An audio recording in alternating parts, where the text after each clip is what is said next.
punas-punas guys yung ilong kasi mayroong nakalagay na oil. Hindi didikit yung ating plaster.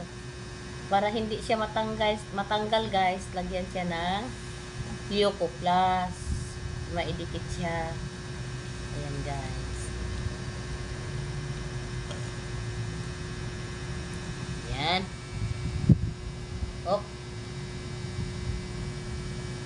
Kailangan guys, hindi magalaw yung sukat. Tapos guys, sige, check na natin. Asa na yung ringgilyan niya. Pagkatapos ng naikabit guys, kailangan ma-check muna kung nakaplastada ang paglagay ng ayan guys. Paglagay ng ayan na guys. Ito na yung